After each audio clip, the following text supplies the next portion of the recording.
এটা যাতে হাঁস মুরগি কবুতর যেই খাক না কেন প্রপারলি যাতে এই মেডিসিনের অংশটা তার ভিতরে ঢুকে। আসসালামু আলাইকুম প্রিয় বন্ধুরা, আপনারা যারা আমার ভিডিওগুলো দেখেন প্রতিনিয়ত আপনাদেরকে এভাবে দেখানোর চেষ্টা করি যে যাতে করে আপনার বুঝতে কোনো অসুবিধা না হয়। তো তারই ধারাবাহিকতার উপরে আজকের আর একটি ভিডিও আমার হাতে হইতেছে জিংবি। এটা একটা feed supplement medicine. Feed supplement হচ্ছে আপনার প্রাণী সুস্থ আছে এবং যেই ক্যাটাগরি অনুযায়ী ডিম বাচ্চা পাবার কথা অথবা সুস্থ সাবলীলতার সহিত অতিক্রম করার কথা ও মতো অবস্থা থাকার পরেও সুষম খাবার এবং আপনার হচ্ছে পরিষ্কার পানি দেওয়ার পাশাপাশি কিছুটা ফিড সাপ্লিমেন্ট দিতে হয় এই জন্যই, যাতে করে এরা যেহেতু ডিম বাচ্চা প্রতিনিয়ত করে, যার কারণে এদের ভিতরে জিঙ্কের ঘাটতি পড়ে, ভিটামিনের ঘাটতি পড়ে, ক্যালসিয়ামের ঘাটতি পড়ে, লিভার টনিকের একটা ইফেক্ট পড়ে, কিডনি টনিকের ইফেক্ট পড়ে।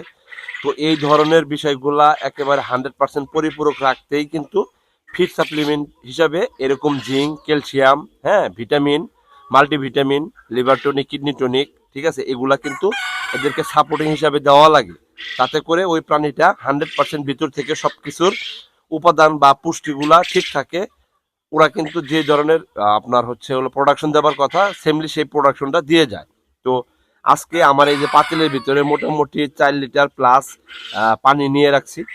এই পানির ভিতরে সকালবেলা আমি আমার যেহেতু কবুতর আছে, কোয়েল পাখি আছে, মুরগি আছে, এগুলাকে যেহেতু মেডিসিন ব্যবহার করা লাগে, তো সেজন্যই মূলত এই মেডিসিনটা নিয়েছি যাতে করে আমি ব্যবহার করতে পারি। দেখেন হাতে একটা সিরিঞ্জ আছে, এটা হলো 25 মিলির একটা সিরিঞ্জ।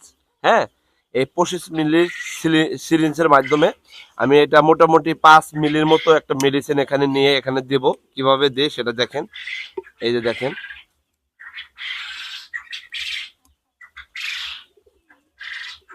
এই যে দেখেন।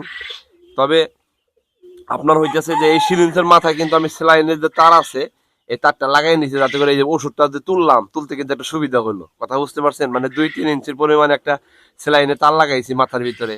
আর এটা 25 মিলির একটা সিরিঞ্জ, এর মধ্যে এই যে দেখেন 5 মিলির মতো আমি মেডিসিন নিয়ে নিছি। আচ্ছা, এটার সিপিটা আমি আটকে দিই যাতে করে ওষুধের মানে বাতাসটা না ঢুকতে পারে। এটা এখানে রাখলাম, রাখার পরে এটা কি করব, এটা এখানে দিয়ে দেব। দেখছেন? এই যে এভাবে দিয়ে দিলাম।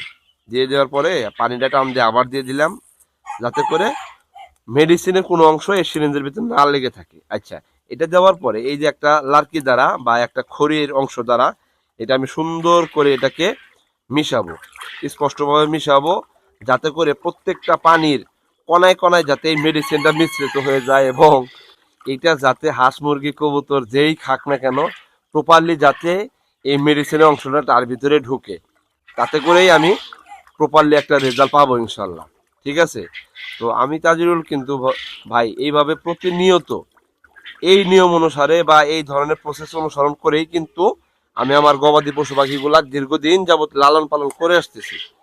আপনারা বেসিক্যালি যারা আমাকে অনুসরণ করেন বা আমার ভিডিওগুলো দেখেন অথবা ভিডিও দেখে সেম নিয়মে আপনারা কবুতর পালন করতেছেন, মুরগি পালন করতেছেন, কোয়েল পাখি পালন করতেছেন, তারা কিন্তু একটা বিষয় একবারে 100% আপনারা বিশ্বাস রাখতে পারেন যে তাজরুল ভাই কোনো ফ্যাক্ট কোনো কিছু আপনাদের সামনে উপস্থাপনা করে না এবং নেক্সটেতেও করার কোনো টেন্ডেন্সি নাই।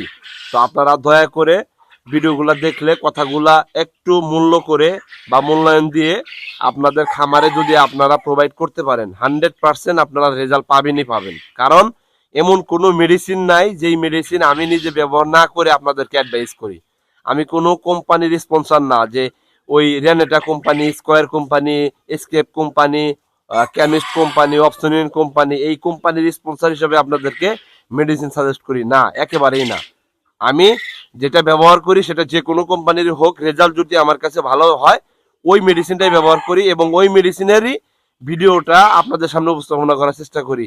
কথা ক্লিয়ার বুঝতে পারছেন? যাই হোক, আজকের মতো এখানেই শেষ করতেছি। আবার নতুন ভিডিওতে আপনাদের সবাইকে স্বাগত জানিয়ে